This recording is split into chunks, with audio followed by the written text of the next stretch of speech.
ପିଲାମାନେ ସମସ୍ତେ ସ୍କୁଲ ଆସିଛ? କାଲି ଆମେ କ'ଣ ପଢ଼ିଥିଲେ? ଯୋଉ ବିଷୟ ଅଧା ଛାଡ଼ିଥିଲେ ସେଇଟା ଆଜି ଆମେ ଆରମ୍ଭ କରିବା। କାଲି ଆମେ ବିଦ୍ୟାସାଗର ବାଳକଟିକୁ କ'ଣ ପଇସା ଦେବେ ପଚାରିଛନ୍ତି, ପଇସାଟିକୁ ନେଇ ତୁମେ କ'ଣ କରିବ? ପଇସାଟିକୁ ନେଇ ତୁମେ କ'ଣ କରିବ? ଯଦି ତୁମକୁ 4 ଅଣା ପଇସା ଦିଆଯାଏ ତୁମେ କ'ଣ କରିବ? ସେ କହିଥିଲେ କ'ଣ? ବାଳକଟି କ'ଣ କହିଥିଲା?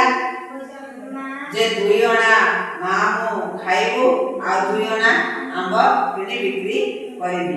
ତାପରେ କ'ଣ ହଉଛି ଆମେ ଦେଖିବା, ଆଗକୁ ପଢିଲେ।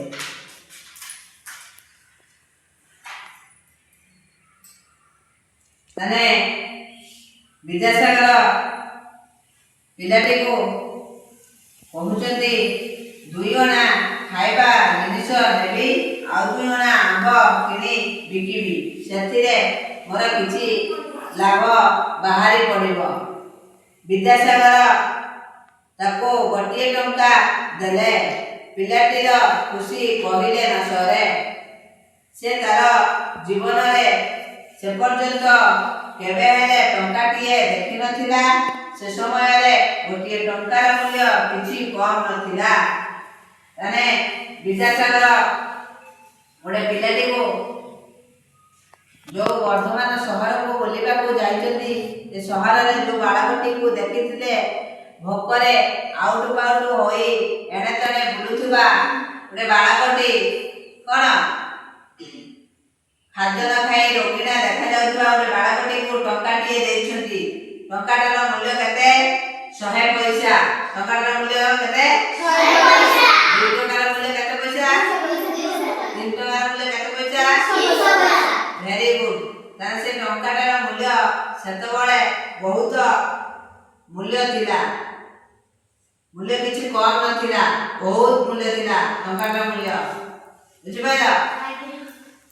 ଏଇସାରେ ସେ ଟଙ୍କାଟାର ମୂଲ୍ୟ ଯେତିକି ଥିଲା, ଏଇସାରେ 50,000 ବି ସେ ମୂଲ୍ୟ ନାହିଁ। ସେତିକି 50,000 ସେ ମୂଲ୍ୟ ନାହିଁ। ଟଙ୍କାଟାର ମୂଲ୍ୟ ସେତିକି ଥିଲା। ବିଦ୍ୟାସାଗର ସେ ପିଲାଟିକୁ ଯୋଉ ଟଙ୍କାଟା ଦେଇଥିଲେ, ମାନେ ସେ ସମୟରେ 1 ଟଙ୍କାର ମୂଲ୍ୟ କିଛି କମ୍ ନଥିଲା। ଟଙ୍କାଟାରେ ଅନେକ ଜିନିଷ ମିଳୁଥିଲା। ଟଙ୍କାଟାରେ ଅନେକ ଜିନିଷ ମିଳୁଥିଲା।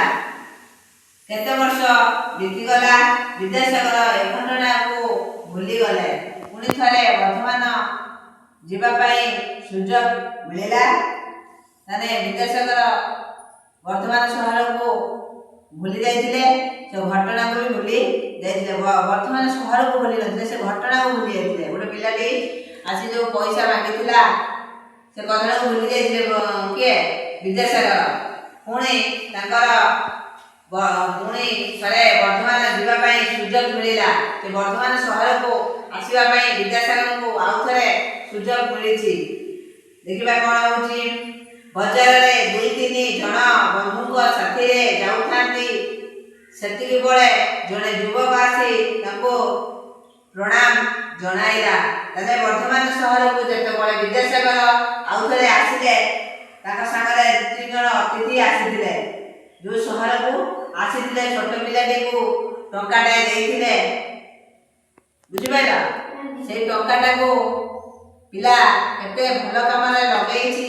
କିଛି ପଇସା ମା ପୁଅ ଖାଇଛନ୍ତି, ଆଉ କିଛି ପଇସା ସେଥିରୁ ଦୋକାନ କରି କ'ଣ ଆମ୍ବ କରି କିଣି ବିକିଛି। ସେଥିରୁ ଲାଭ ବାହାରିଛି। ସେ ପିଲାଟି ବର୍ତ୍ତମାନ ସହରକୁ ଯେତେବେଳେ ବିଦ୍ୟାସାଗର ଆସିଛନ୍ତି କିଛି ବନ୍ଧୁଙ୍କ ସାଥିରେ, ସେତିକିବେଳେ ଜଣେ ଯୁବକ ଆସି ତାକୁ କ'ଣ ପ୍ରଣାମ ଜଣାଇଲା ବା ନମସ୍କାର ହେଲେ। ତାହାପରେ ତାହା ନିଜ ଦୋକାନ ଭିତରକୁ ଯିବା ପାଇଁ ଖୁବ୍ ଅନୁରୋଧ କଲା। ତାହେଲେ ଗୋଟେ ଛୋଟ ପିଲାଟି, ଗୋଟେ ବଡ଼ ପିଲାଟି ଆସି ବିଦ୍ୟାସାଗରଙ୍କୁ ନମସ୍କାର ବା ପ୍ରଣାମ ଜଣାଉଛି। ସେ ସମୟରେ ଜୁହାର ହେଇସାରିଲା ପରେ ସେ ତାଙ୍କ ଦୋକାନକୁ ବିଦ୍ୟାସାଗରକୁ ଡାକୁଛନ୍ତି। ବିଦ୍ୟାସାଗର ଯୁବକଟିକୁ ଚାହିଁଲେ ଚିହ୍ନି ପାରିଲେ ନାହିଁ। ଯୁବକକୁ ଚିହ୍ନି ପାରିଲେ ନାହିଁ। କିଏ? ବିଦ୍ୟାସାଗର। ଯୁବକକୁ ଚିହ୍ନି ପାରିଲେ ନାହିଁ। ଯୁବକଟିର ଆଖି ଦୁଇଟି ଲୁହରେ ଭରି ଆସିଲା। ଖୁସିରେ ଲୁହ ବାହାରେ ନା ନାହିଁ? ସେ ବିଦ୍ୟାସାଗରକୁ ଦେଖି ତାଙ୍କ ଆଖିରୁ ଲୁହ ବାହାରି ଆସିଲା। ସେ ତାଙ୍କୁ ଏହି ସହରରେ କେତେ ବର୍ଷ ତଳେ ଗୋଟିଏ ଟଙ୍କା ଦେବା ଘଟଣା ମନେ ପକାଇ ଦେଲେ। ମାନେ ବିଦ୍ୟାସାଗର କିନ୍ତୁ ସେ ପିଲାଟିକୁ ଚିହ୍ନି ପାରୁନାହାନ୍ତି, ଭୁଲି ଯାଇଛନ୍ତି। ସେ ପଇସା ଦେଇଥିଲେ, ମୁଁ ଆସିଥିଲି ଗୋଟେ ଛୋଟ ପିଲାଟିକୁ ମୁଁ ପଇସା ଦେଇଥିଲି। ଗୋଟେ ଛୋଟ ପିଲାଟି ସେ ପଇସାର ମୂଲ୍ୟକୁ ମନେ ରଖି, ସେ ସାହାଯ୍ୟକୁ ମନେ ରଖି ମନେ ମନେ ଭାବୁଛନ୍ତି ମୁଁ କେବେ ବିଦ୍ୟାସାଗରକୁ ଭେଟିବି। ସେ ସାହାଯ୍ୟ କରିଥିଲେ ବଡ଼ ମଣିଷ ହେଇଛନ୍ତି। କିଏ? ଗୋଟେ ଛୋଟ ପିଲାଟି। ତମକୁ କିଏ ଦେଲେ ତମେ ଭୁଲିଯିବ। ଗୋଟେ ପିଲାଟିକୁ ସାହାଯ୍ୟ କରିଥିଲେ ବୋଲି ସେ ସାହାଯ୍ୟଟାକୁ ଏପର୍ଯ୍ୟନ୍ତ ସେ ମନେ ରଖିଛନ୍ତି। ଯେ ସାହାଯ୍ୟ ଦେଇଥିଲେ ସିଏ ଭୁଲି ଯାଇଛନ୍ତି। ସିଏ ଭୁଲି ଯାଇଛନ୍ତି। ଭୁଲି ଯାଇଛନ୍ତି ନା ଭୁଲି ଯାଇନାହାନ୍ତି? ସେ ଚିହ୍ନି ପାରୁଛନ୍ତି କି? କିନ୍ତୁ ସିଏ ଯେ ସାହାଯ୍ୟ ନେଇଥିଲେ, ଗୋଟେ ଟଙ୍କାଟା ଯେ ସାହାଯ୍ୟ ନେଇଥିଲେ, ସେ ମା ପୁଅକୁ ଖର୍ଚ୍ଚ କରି କିଣି ଖାଇ ଆମ୍ବ କିଛି କିଣି ବିକ୍ରି କରିଛନ୍ତି। ସେ ମନେ ରଖିଛନ୍ତି ଯାହା କତୁରୁ ସାହାଯ୍ୟ ପାଇ ଏତେ ବଡ଼ ମଣିଷ ହୋଇଛନ୍ତି। ତାଙ୍କୁ ମନେ ସେ ରଖିଛନ୍ତି। ମନେ ମନେ ଭାବୁଛନ୍ତି କେବେ ପରେ ଦେଖା ହବ। ତାହେଲେ ବିଦ୍ୟାସାଗର ଯୁବକଟିକୁ ଚିହ୍ନିଲେ ନାହିଁ ବା ଚିହ୍ନି ପାରିଲେ ନାହିଁ। ଯୁବକଟି ଆଖି ଦୁଇର ଲୁହ ଭରି ଆସିଲା। ତାଙ୍କ ଏହି ସହରରେ କେତେ ବର୍ଷ ତଳେ ଗୋଟିଏ ଟଙ୍କା ଦେବା ଘଟଣା ମନେ ପକାଇ ଦେଲେ। କହିଲା, ଆପଣେ ସେହି ଟଙ୍କା ମୁଁ ଫଳ କିଣି ବୁଲି ବୁଲି ବିକ୍ରି କଲି। ଆପଣଙ୍କର ଯେଉଁ ପଇସାଟି ମୁଁ ଫଳ କିଣି ଗାଁ ଗାଁ ବୁଲି ବୁଲି ବିକ୍ରି କଲି। ଫଳ କ'ଣ କିଣିଥିଲେ? ଆମ୍ବ। ସେ ଆମ୍ବ ବିକ୍ରି କଲେ ଗାଁ ଗାଁ ବୁଲି। ପରିଶ୍ରମ କରି ଧୀରେ ଧୀରେ ମୁଁ କିଛି ଟଙ୍କା ମଧ୍ୟ ଜମା କଲି। କିଛି ଟଙ୍କା ବାହାର କଲେ, ଗାଁ ଗାଁ ବୁଲି ବିକ୍ରି କଲେ। ତାହେଲେ ତାଙ୍କର କିଛି ଲାଭ ହେଲା। ତାହେଲେ ପାଖରେ କିଛି ଟଙ୍କା ହୋଇଯିବା ପରେ ଭାବିଲି କେଉଁଠି ଗୋଟିଏ ଜାଗାରେ ଦୋକାନଟିଏ ଖୋଲିବି। ମୁଁ କେତେ ଆମ୍ବ ସେ ବିକ୍ରି କରିବେ? ଗୋଟେ ଜାଗାରେ କେତେ ବୁଲି ପାରିବେନି। ବୁଲି ବୁଲି ବୋଲେ ଗୋଟେ ଜାଗାରେ ଦୋକାନ ଖୋଲି ବସିବି। ସେହି ଟଙ୍କାରେ ମୁଁ ଏହି ଦୋକାନଟି କରିଛି। ଏହା ହେଉଛି ଆପଣଙ୍କର ସାହାଯ୍ୟର ଫଳ। ମାନେ ସେ ବିଦ୍ୟାସାଗର ଭୁଲି ଯାଇଥିଲେ। ସେ ଟଙ୍କାଟିକୁ ବା ଗୋଟେ ବାଳକଟିକୁ ଦେଇଥିଲେ। ସେ ବାଳକ ମନେ ରଖିଛି ବା ବିଦ୍ୟାସାଗରକୁ ଭୁଲି ନାହିଁ, ତାଙ୍କ ମୁହଁକୁ ବି ଭୁଲିନି, ମନେ ରଖିଛି। ଯେତେବେଳେ ବିଦ୍ୟାସାଗର ଆଉଥରେ ଆସିଲେ ବର୍ତ୍ତମାନ ସହରକୁ, ସେ ବାଳକ କହିଲା, ଆପଣ ମୋତେ ଗୋଟେ ଟଙ୍କାଟେ ଦେଇଥିଲେ, ମୁଁ ବୁଲି ବୁଲି ଆମ୍ବ କିଣି ବିକ୍ରି କରି ଯେଉଁ ଲାଭ ପାଇଛି, ସେ ଲାଭରୁ ଗୋଟେ ଏଠି ଦୋକାନ କରି କ'ଣ ବସିଛି। ଆପଣଙ୍କ ସାହାଯ୍ୟରେ ମୁଁ ଦୋକାନଟି କରିଛି। ଏ ଫଳକୁ ଦୋକାନ କରିଛି ଆପଣଙ୍କ ସାହାଯ୍ୟରେ। ସେହିଦିନ ଗରିବ ପିଲାଟିକୁ ଗୋଟିଏ ଦୋକାନରେ ମାଲିକ ରୂପେ ଦେଖି ବିଦ୍ୟାସାଗରଙ୍କ ମନ ଆନନ୍ଦରେ ଭରିଗଲା। ଯେତେବେଳେ ବିଦ୍ୟାସାଗର ଏ ପଇସା ଦେଇଛନ୍ତି, ତାଙ୍କ କାର୍ଯ୍ୟରେ ଲାଗି ଭଲ ଉନ୍ନତିମୂଳକ କାର୍ଯ୍ୟଟି ହେଇଛି, ତାହେଲେ ସେ ବିଦ୍ୟାସାଗର ବହୁତ ଆନନ୍ଦିତ ହୋଇଛନ୍ତି। ବହୁତ ଆନନ୍ଦିତ ହୋଇଛନ୍ତି। ଆନନ୍ଦରେ ତାଙ୍କର କ'ଣ ମନ ପୁରା ପ୍ରଫୁଲ୍ଲିତ ହୋଇଗଲା। ଯାଉ ଗୋଟେ ପିଲାଟିକୁ ପଇସା ଦେଇଛି, ତାକୁ ମାଲିକ ରୂପେ ଦେଖିଲି। ଆଜି ଗୋଟେ ଗରିବ ପିଲାଟି ଆଜି ମାଲିକ ରୂପରେ ଦେଖିଲା ପରେ ବିଦ୍ୟାସାଗର ମନ ପୁରା ଆନନ୍ଦିତ। ଗୋଟେ ଗରିବ ପିଲାଟି, କିଛି ନଥିଲା, ତା ପାଖରେ ଖାଇବା ପାଇଁ କିଛି ନଥିଲା, ସେ ମାଲିକ। ବିଦ୍ୟାସାଗର ମନ ଖୁସି ହବନି? ଖୁସି ହବ ନା ଖୁସି ହବନି? ହଁ। ତା ପିଠିକୁ ବାରମ୍ବାର ଥାପୁଡ଼ାଇ ଦେଇ ଧନ୍ୟବାଦ କରିଦେଲେ। ବାରମ୍ବାର କହିଲେ ଧନ୍ୟବାଦ ଧନ୍ୟବାଦ ଧନ୍ୟବାଦ। କାହିଁକି? ତାଙ୍କ ସାହାଯ୍ୟରେ ସେ ପିଲାଟି ଗରିବରୁ ମାଲିକ ହୋଇଛି। ସେ ଏତେ ବଡ଼ ମାଲିକର ଯେଉଁ ମାଲିକ ରୂପେ ଗୋଟେ ଗଠିତ ହୋଇଛି। କାହା ସାହାଯ୍ୟରେ? ବିଦ୍ୟାସାଗର ସାହାଯ୍ୟରେ। ବିଦ୍ୟାସାଗର ପଇସାକୁ ସେ ମୂଲ୍ୟରେ ଲଗେଇଛନ୍ତି। ଯେଉଁ ଟଙ୍କାଟା ଦେଇଛନ୍ତି ସେ ମୂଲ୍ୟରେ ଲାଗିଛି। ଠିକ୍ ଜାଗାରେ କାମ ପିଲାଟି କରିଛନ୍ତି। ମାନେ ବିଦ୍ୟାସାଗର ଖୁସିରେ ତାଙ୍କ ଦେହରେ ହାତ ମାରି କ'ଣ କହୁଛନ୍ତି? ଧନ୍ୟବାଦ ଧନ୍ୟବାଦ ଧନ୍ୟବାଦ। ତା ପିଠିକୁ ବାରମ୍ବାର ଥାପୁଡ଼ାଇ ତାକୁ ଧନ୍ୟବାଦ ଦେଲେ। ଯୁବକଟିକୁ ତାକୁ ଦୋକାନୀକୁ ଡାକି ନେଲେ। ସେହି ତା ସୌଭାଗ୍ୟର ଦିନ। ତାହେଲେ ଦୋକାନୀକୁ ଡାକିଲା କିଏ? ସେ ପିଲାଟି। କାହାକୁ? ବିଦ୍ୟାସାଗରକୁ। ତାର ସେଦିନ ଏତେ ବଡ଼ ସୌଭାଗ୍ୟର ଦିନ, ଖୁସିର ଦିନ। ଯାହା ହଉ ମୁଁ ମାଲିକ ହୋଇଥାଏ ଜଣଙ୍କ ପାଇଁ, ତମେ ବି ମଣିଷ ହୋଇଥାଅ ତମ ବାପା ମାଙ୍କ ପାଇଁ। ଠିକ ନା ଭୁଲ? ତାହେଲେ ସେ ବି ଗୋଟେ ମଣିଷ, ଗୋଟେ ଛୋଟ ପିଲାଟି। ତାର ଅଭାବ ଅନାଟନରେ ସେ ବଢିଥାଏ। ସେ ଯେତେବେଳେ ଗୋଟେ ମାଲିକ ରୂପରେ ଗଠିତ ହୋଇଛି, ତାହେଲେ ସେ କାହା ପାଇଁ? ବିଦ୍ୟାସାଗରଙ୍କ ପାଇଁ। ବିଦ୍ୟାସାଗର ସେଠୁ କ'ଣ କଲେ? ତାଙ୍କ ଦୋକାନୀକୁ ଗଲେ। ସେ ହେଠୁ ତାର ସେଇଦିନ ସୌଭାଗ୍ୟର ଦିନ, ତା ଦୋକାନକୁ ଯେତେବେଳେ ସେ ପଶିଗଲେ, ସେ ଭାବିଲେ ମୋର ଆଜି ଗୋଟେ ଖୁସିର ଆନନ୍ଦର ଦିନ। ମୁଁ ଯାହା ପାଇଁ ଆଜି ମଣିଷଟି ହେଇଛି, ସେ ଆଜି ମୋ ଦୋକାନରେ ପାଦ ଦେଇଛନ୍ତି। ବିଦ୍ୟାସାଗର ମଧ୍ୟ ସେଠାକୁ ଗଲେ। ସେ ଚାହୁଁଥିଲେ ଯୁବକଟି କେମିତି ଉତ୍ସାହିତ ହୋଇ ଆହୁରି ଉନ୍ନତି ହେଉ। ସେ ଦୋକାନକୁ ସେ ଗଲେ, ସେ ଆହୁରି ଉନ୍ନତି ହବ।